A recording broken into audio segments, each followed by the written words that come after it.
Welcome. I'm Kevin Miller, and this is a podcast to elevate your experience of life, an experience you're creating. In this episode, counting the mental costs of our possessions.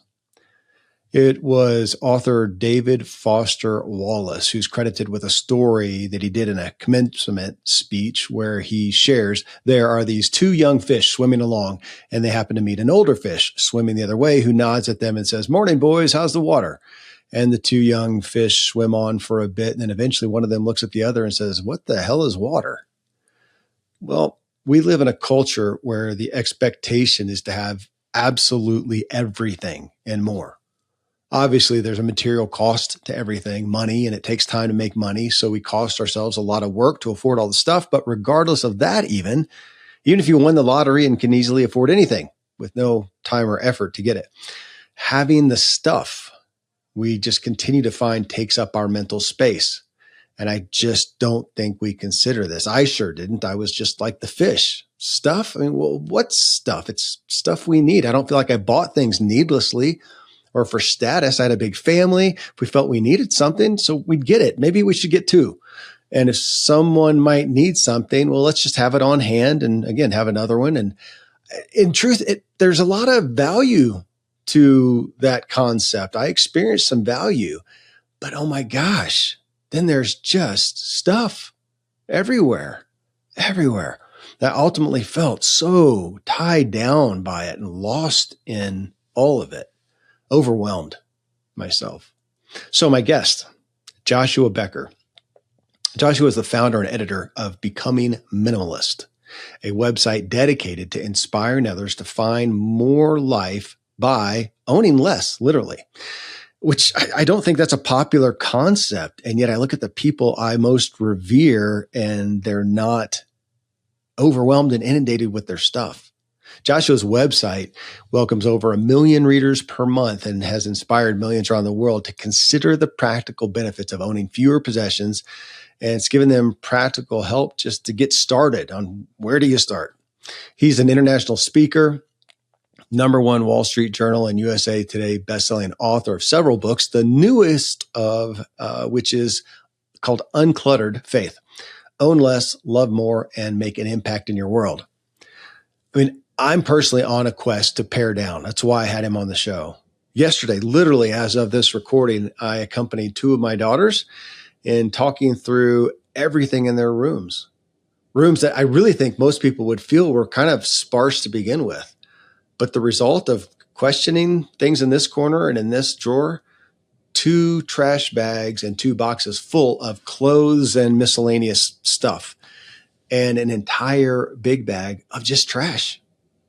And it feels like a breath of fresh air. I think we were all surprised because, again, I think most people would feel like it was sparse and tidy, but oh my gosh, we just don't realize what's in the closet and in the drawers and in the corner and whatnot. And now there's space to contemplate, create, be at peace.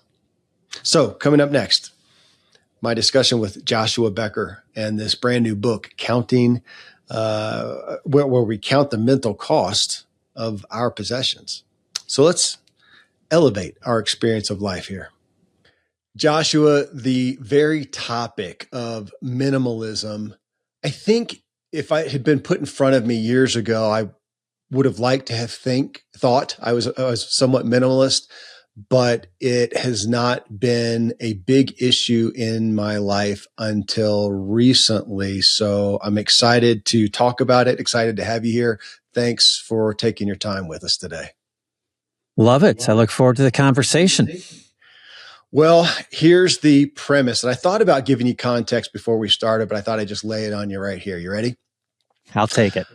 I have, for the past 17 years, had a almost 5,000 square foot home that we built up in the National Forest. At the peak, we had 12 full-time residents at my home between kids and others.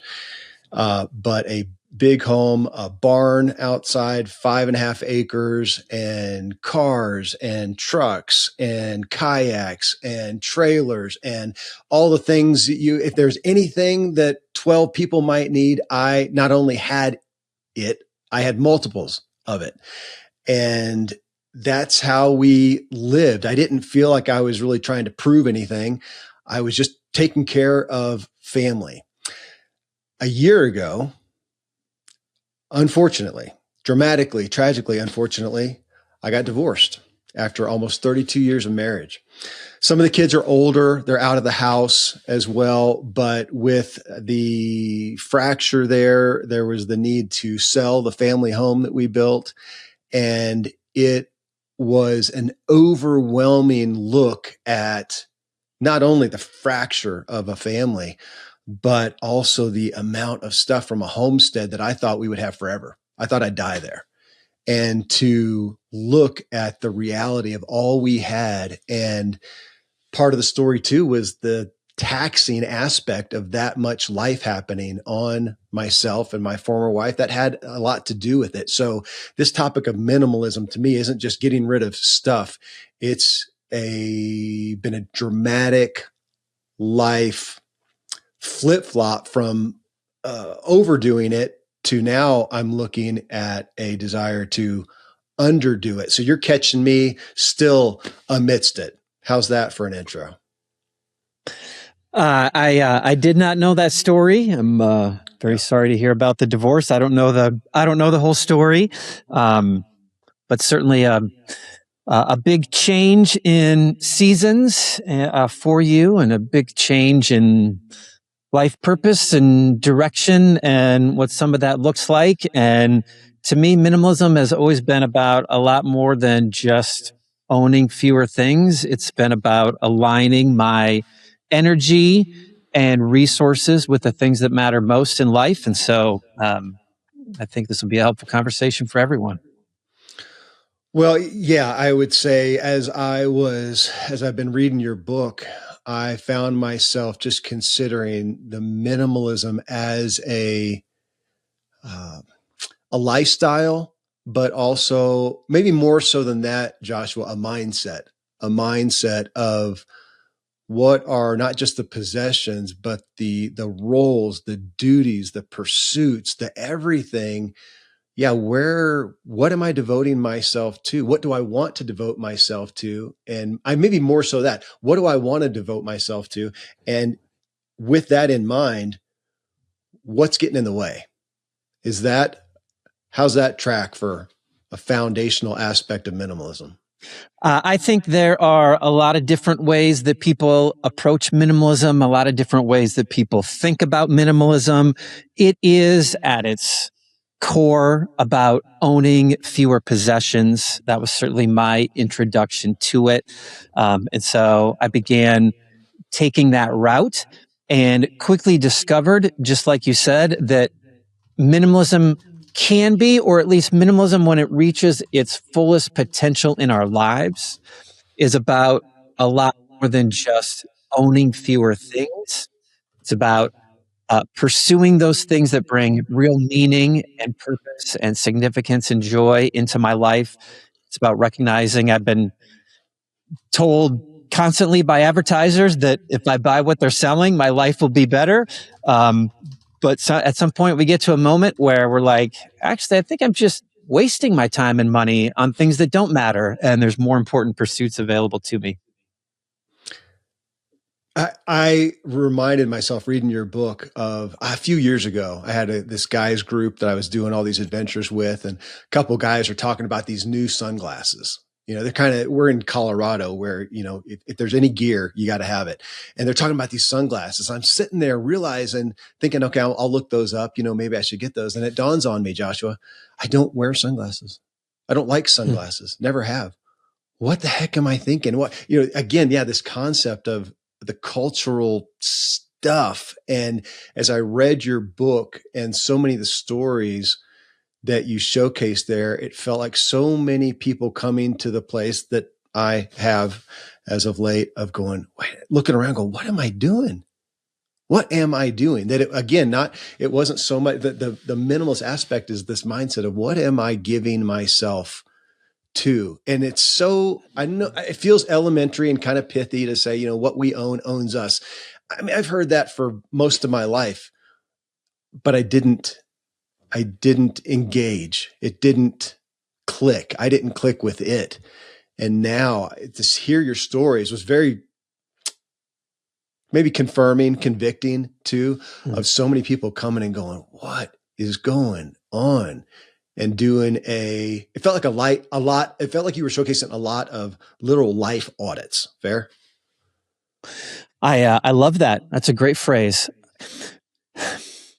The way I describe minimalism, a lot of different ways I describe it. It's about removing distractions so I can focus my life on my greatest values. That's my biggest guiding definition of it. But when I try to articulate it, when I try to explain the difference between a life before minimalism and a life after minimalism, is minimalism brought about intentionality into my life in ways that I didn't know I was living unintentionally. Because just like your sunglass story, like the world, society, culture, magazines, newspapers, websites, whatever it is, it's just very normal to go buy a whole bunch of things. Everyone else is doing it. It seems like that's how we're supposed to be living our lives. Advertisers are very good, especially in this social media algorithm age, like knowing what messages are going to resonate most with us. And we just slowly buy into this lie that more things are going to make us happy. And so we start living lives where we're constantly wishing we had a bigger house and a nicer car and newer fashion and the new sunglasses that everybody else is wearing. And very unintentionally, we begin to acquire them. We begin to chase more and more and more.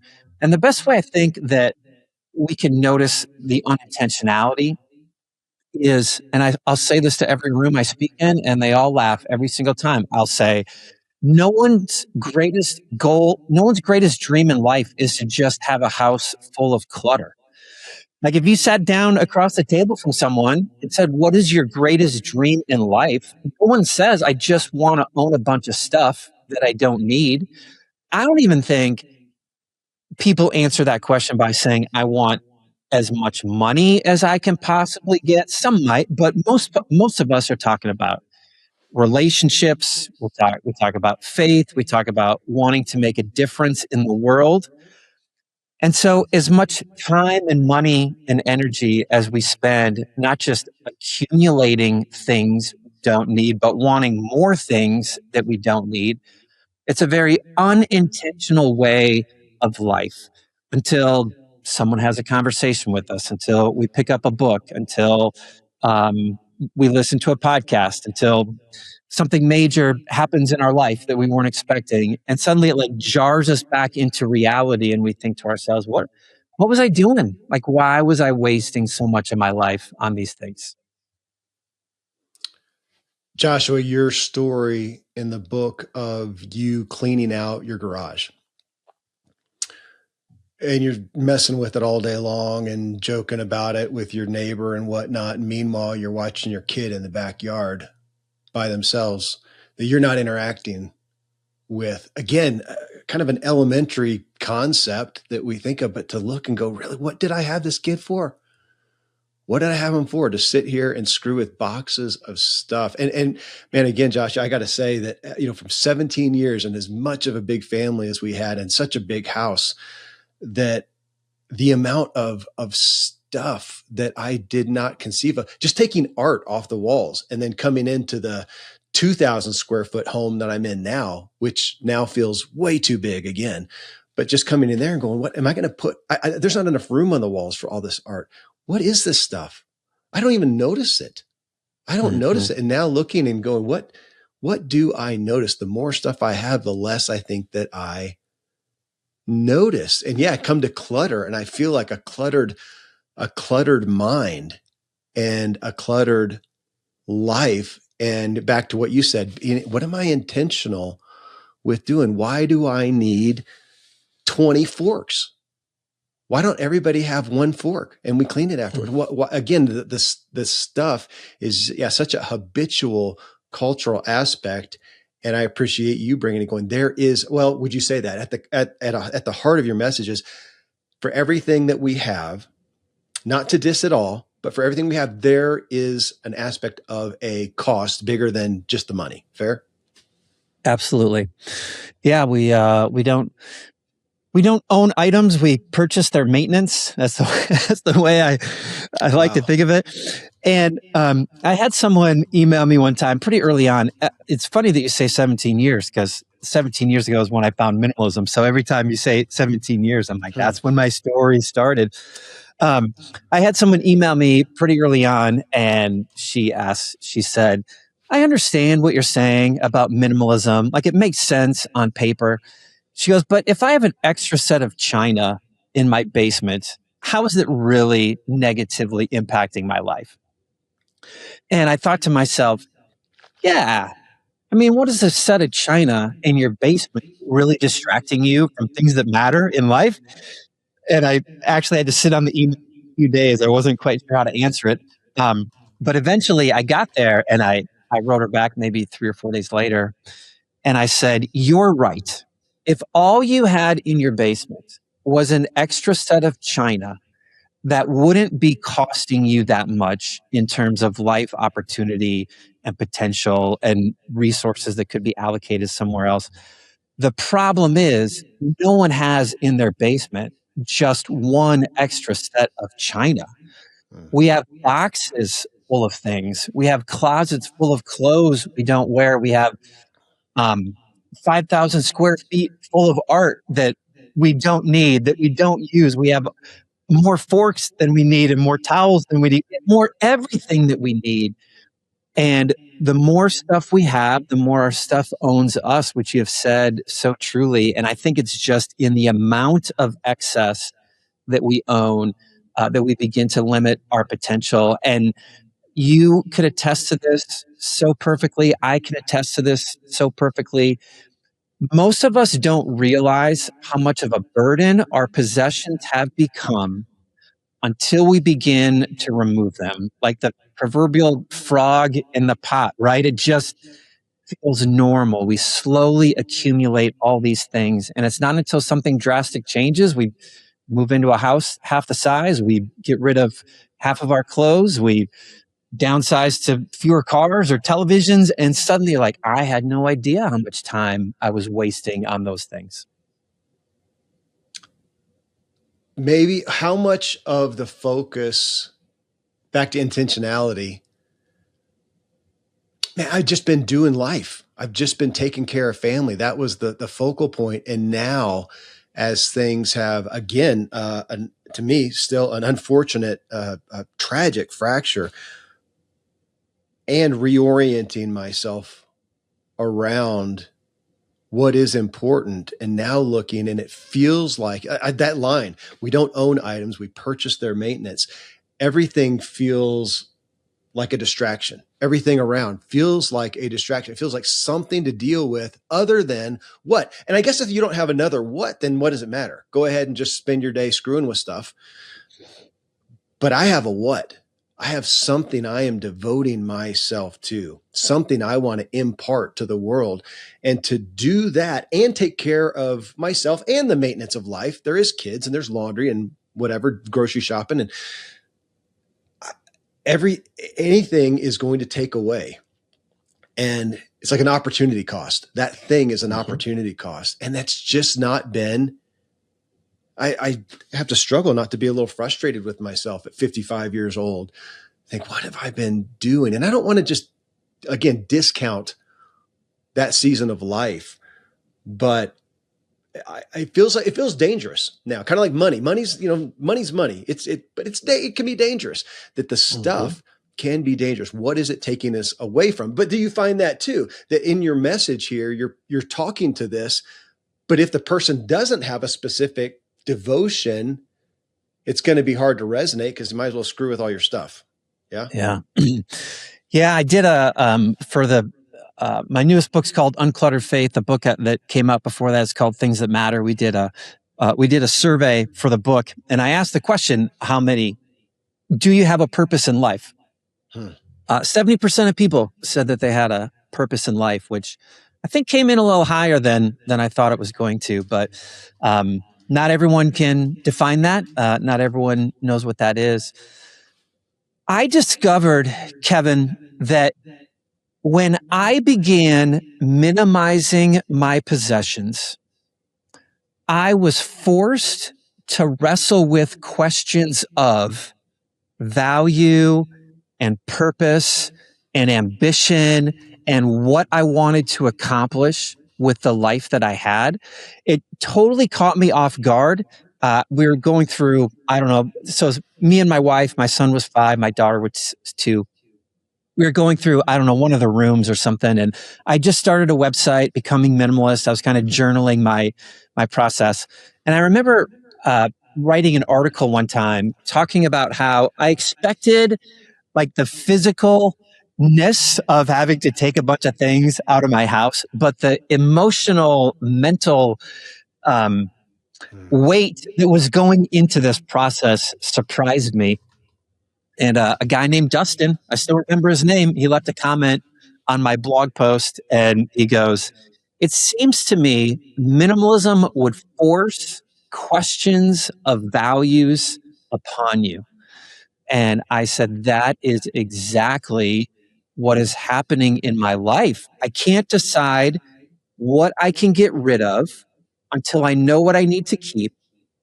And I can't decide what I need to keep until I know what I want my life to be about and what's important to me and what I want to be doing more of and what has just become a distraction from those values and pursuits. And so I think that it is a very clarifying exercise. If someone's listening to this and they're like, I don't know what my purpose is in life. If there's any inclination or that there's more to life than just buying a whole bunch of stuff or making a whole lot of money, which I think is almost all of us. If you sense that in your heart, I've learned that that genuinely that pursuing minimalism, getting rid of the things I don't need, is going to force you to clarify that question a little bit in your heart. And you might not get it right the first time.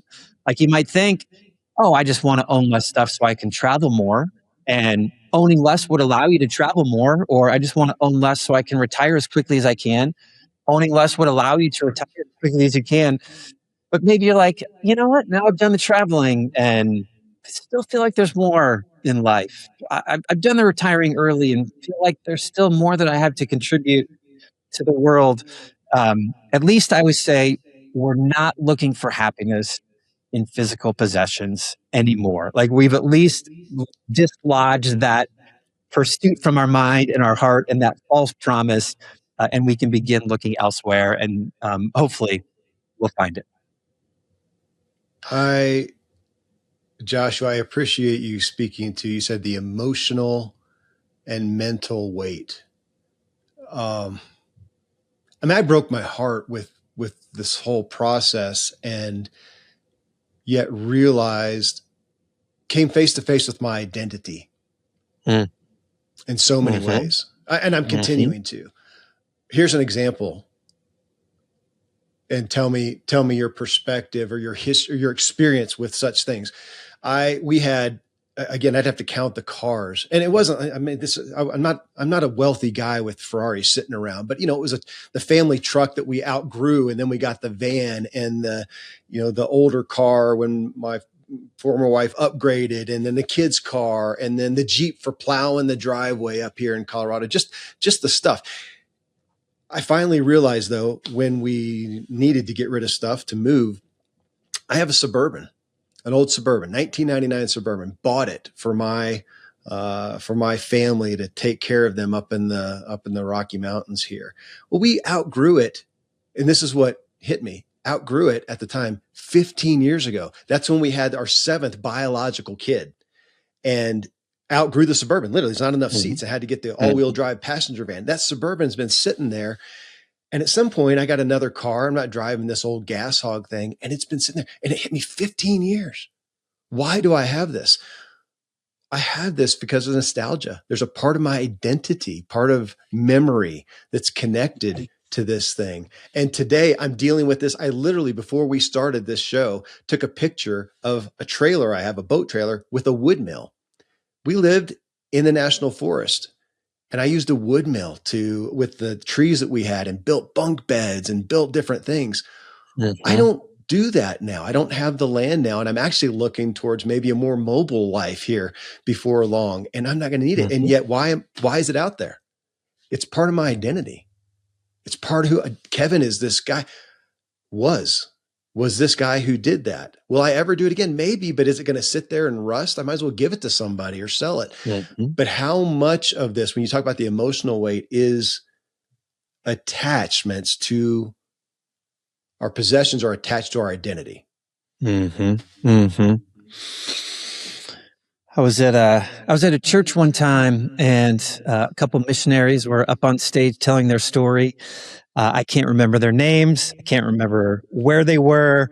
I was thinking a lot about minimalism as we were like going on this journey, and their story was that they literally some forest village, they got kidnapped by like a neighboring village and were forced to live wherever it was without any of their stuff for an extended period of time. And the gentleman was talking about how mentally and emotionally difficult it was, not just fear of what was going to happen, but he said, when everything is taken away, you are forced to wrestle with questions of your identity. And I just made a mental note of it. Like when we fill our life with distractions, and they can be good things, we're not forced to wrestle with some of those deeper heart issues and some of those deeper heart motivations that sometimes motivate us more than we think. Now, I wouldn't wish that missionary story on anybody ever, but as we begin to own less, as we begin to declutter, as we begin to minimize and ask questions of like, why was I buying all these things? Or why was I keeping all of these things? I encourage people a lot of times when they're like, well, I could never get rid of my sentimental items. I could never get rid of this Suburban. I can never get rid of the things from when my kids were young. I encourage people to literally sit that question for a little while. Like, why can't I get rid of this Suburban? Why can't I get rid of the things from my late spouse who's passed away? Why can't I get rid of the toys from when my kids were young? Or even the question of, why did I buy so much stuff that I didn't need in the first place? Like why am I holding on to a basement full of things that I don't need? Those are difficult questions. I think everybody answers them a little bit differently. Sometimes it's family of origin. Sometimes it's how we're trying to impress people in the world. Sometimes there's some pretty unhealthy motivations that are compelling us and moving us. Those can be really difficult things to discover, but I don't think we can grow past them. I don't think we can develop past them, work on them, evolve past them until we learn what they are. And I found that minimalism brings up some of those questions that we would never be forced to wrestle with if we just went on living life as normal, buying whatever we wanted, whenever we had the money or the credit card space to do it. That speaks to me. In a lot of ways. In a lot of ways, I'm sure, Kevin, right? A lot of things have been taken away from what am I holding on to? What was I holding on to the Suburban for? And what did I need to, when you said that, I thought, what did I need to get rid of it? What do I need to develop past? What am I holding on to and I'm not able to? And yeah, there's so many things. You mentioned memorabilia, stuff that I realized it's been in a box in the attic for, a decade or for 17 years, or it was in the attic at the last house and we brought it here. And am I just going to put it in the attic in this house? And why? Why am I doing it? And some of it, again, I realized I feel heartbroken to get rid of this memorabilia, this child's thing or whatever, but it's it may be in disrepair. Nobody wants it. Nobody's ever going to need this. And yet to give it away, it's a part of me. This stuff is a part of me. And again, that's why you're on the show. That's why we're talking about, because it's been such a mental, it is continuing to be a mental paradigm shift of looking in the mirror and going, what am I doing? Is this stuff my purpose? I wonder about that. When you talk about 70%, I can't believe that 70% of people said they knew their purpose in life. I actually don't believe that. Tell me, I would say that's an errant view of purpose. Thoughts? Well, I guess it would depend probably on how you personally define purpose. When I talk about my purpose, I think I have it dialed in pretty well. I always say I have three purposes in life. I want to be the best follower of God that I can be. I want to love the people in my life, and I want to make the biggest impact in the world for the most number of people that I can. Like that's my purpose. How that plays itself out in any given season of life looks different. Showing up for the people in my life looks different when my kids are 5 and 2 than it does now that they're 23 and 19. What is the good that I can bring into the world looks very different now that I'm in my 50s than when I was in my 20s. And so I think I would say the goals that move me towards that purpose change through different seasons and change through life. But my purpose, I think my purpose remains the same. And I'll add another thought that you were talking about memorabilia and some of those sentimental items and things that we hold on to from our past. I'm not saying that we need to get rid of anything and everything from our past. We tend to collect things from accomplishments, experiences, or relationships, right? We want to remember the grandparents, or we got the award, right? We went on the trip. Like those are the things that we tend to collect and hold on to. And there's nothing wrong, I think, with holding on to some of those past accomplishments and past relationships. But if the amount of stuff that I'm holding on to from the past is keeping me from living my best future, then it's no longer serving me. It's become a burden to me. And that can look a lot of different ways for a lot of different people. You know, if we're just constantly celebrating who we were in the past, it keeps us from evolving into who we could be in the future. If we're holding on to all the things that my parents had or grandparents had, so much so that my house is so full of possessions that I can't have people over, or I don't have the free time to go pursue other things that matter, then that has become a burden as well. If I'm so stuck in a past season of life that I either really loved or turned out far different than I thought, and I just can't dislodge myself from that past season of life, then I miss out on the current season of life that I could be living now. It has me thinking about, what is my almost a scarcity or abundance mentality? Am I holding on to X because I don't think that I will? I love that you said that. Accomplishments, experiences, and relationships. Am I holding on to this, I don't know, accomplishment? An award. I literally got rid of, I don't know how many little memorabilia, little trophies or little pendants or whatever you get from, running race, a bike race, whatever the things that I do. Am I holding on to those because I don't think I'll do any more? Am I holding on to those to remind me of an accomplishment I think I may not be able to do again? Same thing with experiences. And if I'm holding on, you can only add so much, it feels like. And so are those getting in? Is that a relevant way of looking at it? Are these things that I'm keeping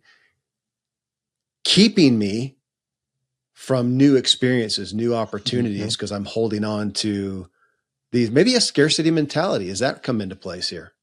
Yeah, I think so. I think sometimes we hold on to some of those awards because they look impressive to other people, and maybe they are.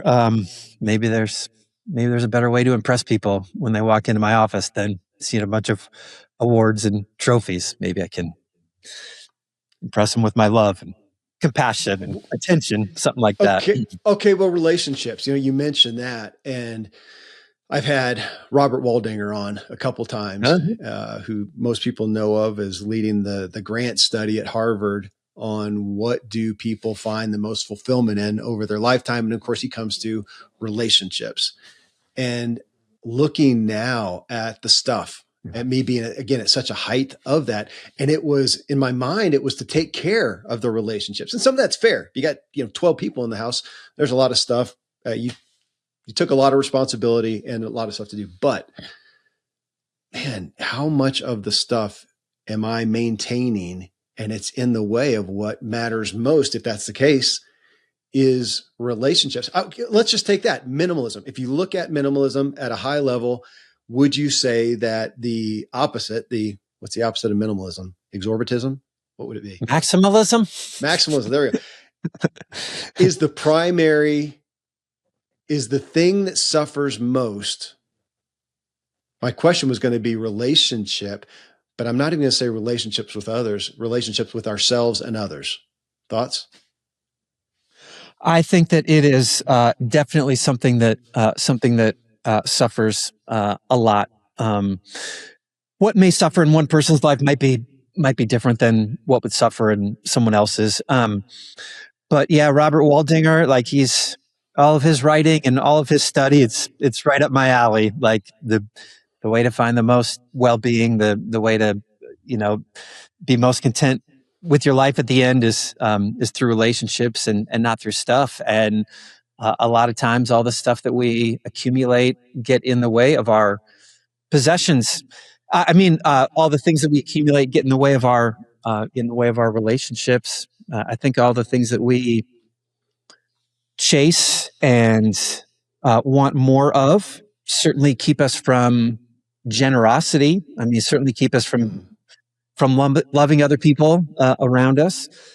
I think sometimes when our passion is misplaced and it's all about making as much money as I can so I can buy the nicest thing that I can, that we miss out on a different side of work that we can do, if that makes sense. Like my work doesn't have to be about just making as much money as I possibly can, but I need to provide for my family, certainly, but work can be how I serve others and how I love others and how I bring my talents and experiences into the world for the better of everybody. It's it offers us a selfless view of work rather than selfish. And I think whenever we lead with selflessness, I think we find better relationships in life. Minimalism has forced me to redefine success. If success in life isn't having as much stuff as I possibly can, then what does success look like? And how am I going to measure it? And where am I going to pursue it? And I think a lot of times we end up in caring for the people around me and showing up for the people around me and valuing the relationships that I have around me. I was going to mention one other thing. A couple times you've said something that sparked it in my mind about, yeah, we need to buy things to take care of our family, and we buy the kayak so we can go spend time with our sons or daughters, whatever it might be. Like that is very true. That I think a lot of times we have good intentions with the things that we buy. And if you just think of all the advertisements, like no advertisement is saying, hey, the most selfish thing you can do is go buy this stuff. It's, hey, buy this thing and you'll have a better family time. Buy this thing and your wife will feel secure if you pass away.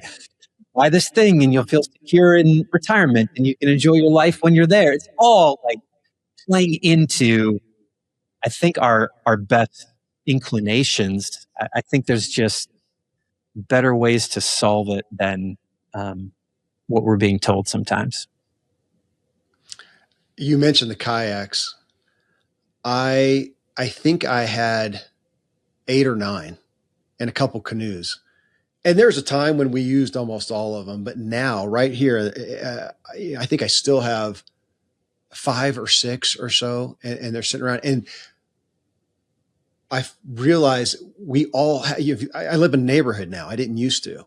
And to exaggerate the point, if we're going to kayak, everybody has 5 kayaks that sit around for the most part. And once a month or once a year, we use them, and yet we all own them. That when did we get away from kind of the communal aspect of, hey, I've got a bunch of kayaks, and when anybody wants to use them, knock yourself out. I don't have a lawnmower, but you do. And when I need it, can I use that? And I found myself thinking about that. And I don't see it as part of the culture at all. And I've not been participating in it either. And am I making it known that, hey, I've got X. If you want it, please let me know. And if you have X, if I'm in need, could I borrow that? And can we use some of this? But in this day and age, everybody owns everything.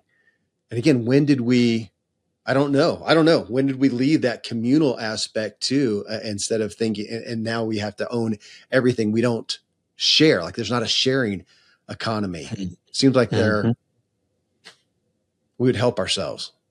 Yeah. We all just drive into our garage and shut the door and go home for the evening, and then get back in the car and open the garage door and leave and shut the garage door until the evening. And we don't even see our neighbors because we've all like built our own little kingdoms where we have anything and everything that we need. And we never have to talk to someone.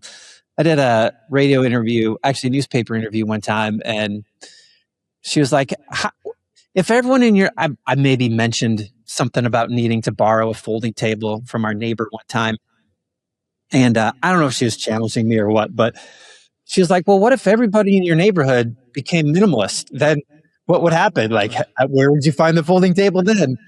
And I said the exact same thing that you're saying. I said, actually, I think if everyone in my neighborhood became minimalist, we would grow much closer together because we knew who had the lawnmower and who had the tool to fix the hardwood floor. We would know who had the rake and who had the shovel. And I feel like people would just come together. And if you've ever spent any time in a developing nation where they just don't have the same abundance as we do here in America, like their relationships are far deeper and far richer when you have to rely on each other and trust one another and share with one another. They have a level of relationship that that's hard to find here in the U.S.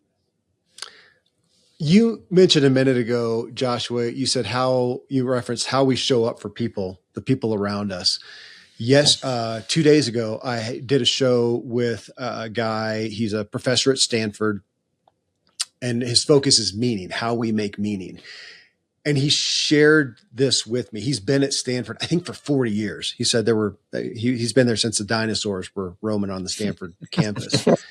And he said he was referencing them as professors are experiencing a demographic of students that are the loneliest demographic of students they've ever experienced.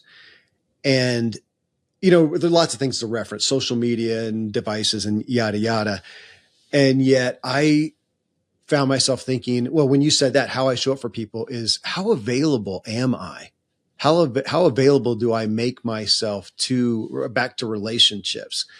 And if I look at, again, the opportunity cost of whatever I'm going to buy, X, Y, Z, and will it make me more or less available for myself, for God, for my kids, for my neighbor, my yada, yada, yada.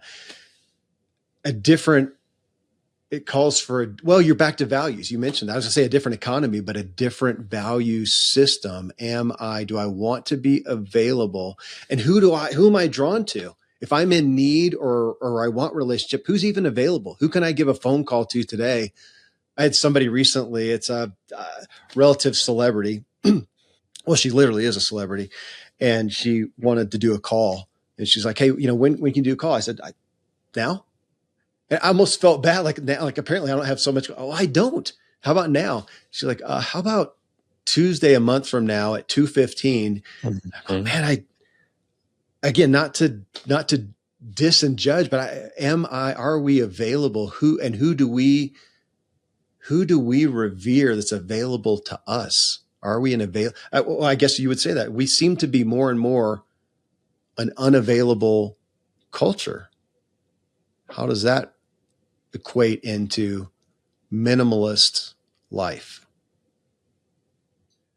Well, I think that certainly the when we just own fewer things, we free up so much more margin in our lives than we ever thought. Money and time and energy. I think when we can get to the point, man, just try to imagine what this looks like. Like, get to the point where we have enough. Like, just think, if I could get to the point where, you know what, I have enough clothes in my closet. Like, my house is big enough. I have enough money in my retirement account. I make enough money. Like, reaching that point of enough, which is so hard to get to, but when we're pursuing minimalism, it's easier to find and easier to get to that moment. And think about how that would change how you view your day and how you view your uh, uh, schedule and how you view your energy. And like, no, I don't have to go run around and try to be making a lot more money or trying to go buy all the new stuff. I can just be available to the people in my life. Owning less provides that margin, provides that change in thinking, and suddenly life becomes less about what am I acquiring for myself and who can I be for the people around me. Okay, well, you about 5 times there referenced people. You referenced relationships. Okay, so play with this with me, Joshua. This is something I continue to see amongst my peers, guys specifically that I'm with. They have enough. They finally it's almost like they have to admit, I have enough. I've got enough of everything materialistic. I got enough money. Back to purpose. Here's what I'm discerning from what I'm seeing. That was their purpose, is getting enough. Now that they finally have enough, they do not know what to do. I hadn't really thought about it in this framework, but now that you say it, or now that you're talking about it, I would say what they don't have is relationships. So if they have enough of the stuff, and they theoretically have now so much more time to offer relationships, if the relationships aren't there, then they don't know what to do. And I'm seeing a lot of them just go spend more money, buy more stuff because they don't know what to do. I got a friend who just traded in his $85,000 new truck for a $100,000 new truck that had some other bell and whistle. I don't know. And the relationships aren't there. I've seen some other ones just go back to work. They do not need more money, but what else are they going to do? So again, it pulls in what is the purpose? What is the value? And yeah, if the value is not in relationships, then might as well just have more stuff. We're back to the life audit that this book sitting beside me, Uncluttered Faith, is bringing up values at the core. Yeah. There's a study done that I referenced in the book, how we tend to look for happiness or we tend to look for security in one of two places, possessions or people. And when we have a high level of possessions or we're chasing security in possessions, then we tend to put less focus on people. When we have a higher focus on people, then the possessions become less important to us.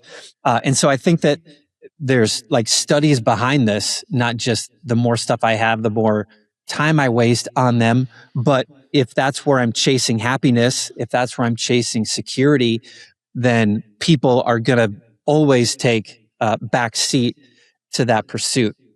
If I've spent 55 years of my life or more chasing the money and chasing the things and chasing happiness and security in those things, then it is certainly going to take time to reorient my view of the world and admit that I was doing that, recognize that I was doing that, and start looking for that security and that happiness, the joy, the meaning in relationships. It's certainly not a light bulb moment. I've been doing one thing for 60 years and suddenly I'm going to be able to change my mind and start looking elsewhere. I think that minimalism helps us do that. Like the very process of not just, hey, I'm fine with everything I have, but hey, I think all the stuff I have is actually keeping me from living my best life. Then as we start making those changes and we start getting rid of some of the things that we don't need, I think we start to experience some of that opportunity for generosity. We start wrestling with some of those questions about what was I trying to fulfill? Like how discontent was I that I would have this much excess in my home?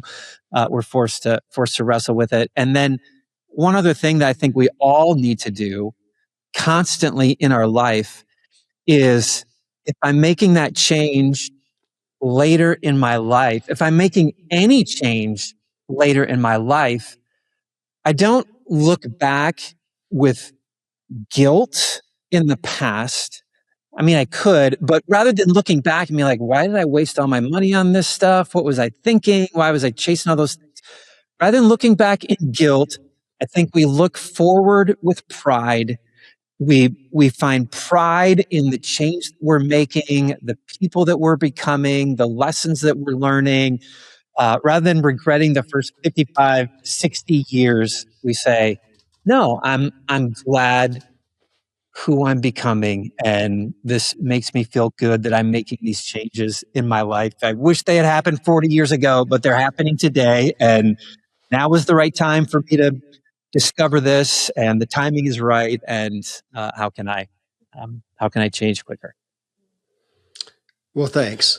I admit to grappling sometimes with, a feeling of guilt. Like, man, I wish I had known this earlier, and trying to come to, well, I'm at least glad that I found out now, that I figured this out. And you just talked, as you said a couple of times, people that who are we becoming? And back to values. Yesterday, when I was continuing to read your book, Joshua, I wrote down again, the book's called Uncluttered Faith, and this comes from a faith-based standpoint, and it's specific, even more so a Christian standpoint. And I wrote down to myself that I'm not talking about an issue with minimalism. This isn't a salvation, a right or wrong, necessarily an issue to me. But what I wrote down is fruits of the Spirit. What do I, coming back to values? And literally, Joshua, I took that. I want you to know you were a catalyst for a discussion I had this morning with I have a group of guys I meet with at the coffee shop every Friday. We have for a couple decades. And I brought this up because they were talking about a sermon at a church that they were going to, and the focus on biblical literacy, biblical knowledge, and knowing the Bible. And they found themselves questioning if that was the point of their faith. And I brought up, again, I'm going to give you credit as a catalyst because I thought about it yesterday. I think my focus is fruits of the Spirit, which, folks, if you're listening, that's out of the Bible. Look it up. Fruits of the Spirit: love, joy, peace, patience, kindness, goodness, faithfulness, gentleness, self-control. I think that's my value today. And what will most foster that value? And I can't think of anything more than time. I need time. I need, for my faith. What's the thing that'll bolster my faith? That is bolstering my faith. It's time. And I'm looking now, and my hunger to grow in my faith, to grow towards God, to grow in my own identity and security. I need time. And I'm almost got to chill out, and don't get anxious over that either. But just time. That anything is getting in the way of time. I want a contemplative life to figure things out, to understand things. And that next thing that I buy, I am questioning the possibility of risk, that it's getting between me and what I value. I could be a tagline for the book. I mean, we're talking about minimalists. It's bringing us to the core of what do we value? What do we? That's where you have me, Joshua. I'll just say that. You continue to bring me to crux. The fruits of the Spirit section, Galatians chapter 5, if anyone wants to look it up. But that came from my writing and working through it with my editor. And my editor was like, you keep talking about like a ideal life, or you keep talking about living your best life or becoming the person that you want to be. And he said, how would you define that? Like what does an ideal life look like? And I went back to the fruits of the spirit. And I said, I think this list describes my ideal life. If I get to the end of my life and someone said I was a loving person, that'll be success. If I get to the end of my life and someone says he was a joy-filled person, that would be success. He had peace. He showed kindness. He was patient. He had self-control. Like, if those words could be used to describe me, I would say that I lived my life well. And so I agree with you about that. That being a great definition of a life lived well. Well, I'm concerned in the past. I think my kids would say, man, Dad was great. Dad took care of stuff. He took care of stuff. Okay. And part of that's my responsibility, but is that my legacy? Is that my tombstone? Dad, he took care of stuff, man. Got everything done. Or fruits of the spirit. Man, that's, again, talking about values and identity. My identity was taking care of stuff. Superman, God complex, if you will, taking care of being responsible. And I wonder if maybe we didn't need 7 kayaks. Was that more beneficial than being available and being at peace? And to that aspect, man, I spent a good part of this morning, Joshua, talking. One of my best friends is a medical doctor, but a functional medicine guy. And we are continuing to question if anything is more important for our overall literal health, our health span and lifespan. Is anything more important than us being at peace, fruits of the spirit? And we're looking at the data. We're looking at the data of people who are doing all the right things with exercise and nutrition and exercise and sleep. And we're doing all these things and our biomarkers are good. And I'm 55, but my biomarkers show me at 35 years old. And yet we're still finding people exhausted and coming up with disease and questioning is anything. And then we've got the people in the blue zones who are violating a lot of things, or you find the person who's 110 and they, smoke every day and they drink every day and they, whatever. And yet they're just kind of at peace and kind of good with themselves. And I'm back to fruits of the spirit. Maybe the best thing for my literal health than vegetables and exercise. Not that I shouldn't do both. No, agreed. And I think a lot of that self-development happens in time.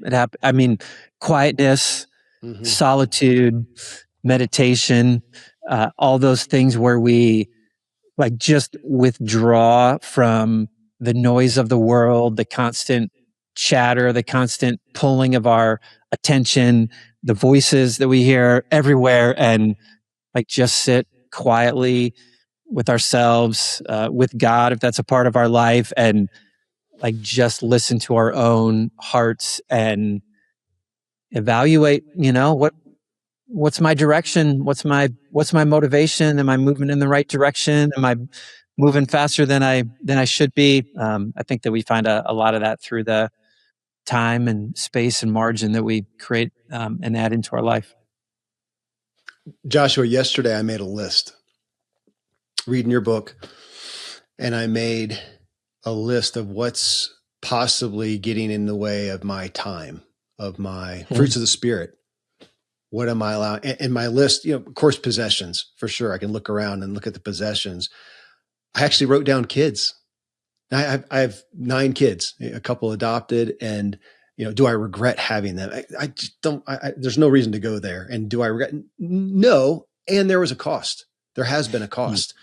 And I think about people having kids. Do they question the cost of time, of effort, of money? But I wrote down expenditures, of course. I wrote down my interests. I have interest in things, hobbies, even health pursuits. How much time am I putting into my health pursuits? Entertainment, of course, housekeeping, taking care of the yard, whatever it is. Plants. I've ended up with a lot of plants. I have a kid who's into gardening. She keeps bringing me plants. And now I'm looking at, I got these plants to take care of. Pets. Everybody has a pet these days, yada, yada. We go down the list and they go, man, these are all things, not bad things you mentioned earlier, good things. Let's call them all good things. But it's an old pithy cliche of how many good things are getting in the way of something great in my life. They all have a cost. They're not bad. I don't need to judge them as right or wrong. But a thing is a thing. Here's an analogy that see if this rings true, that I told somebody once. And I looked around and I said, man, there's so much good. There's so much good. Imagine coming across a field and there's gold everywhere and you're just picking it up and picking it up. And at some point, I am about to be crushed under the weight of so much gold. I don't need to judge it as bad, but too much. You mentioned maybe it comes back to enough. How much is enough? I don't know that there's ever enough that's enough. Can we set that off? Can we set that off? Again, it's a paradigm shift. Yeah. You are. Yeah. The big rock's going first, right? The big rock's going first.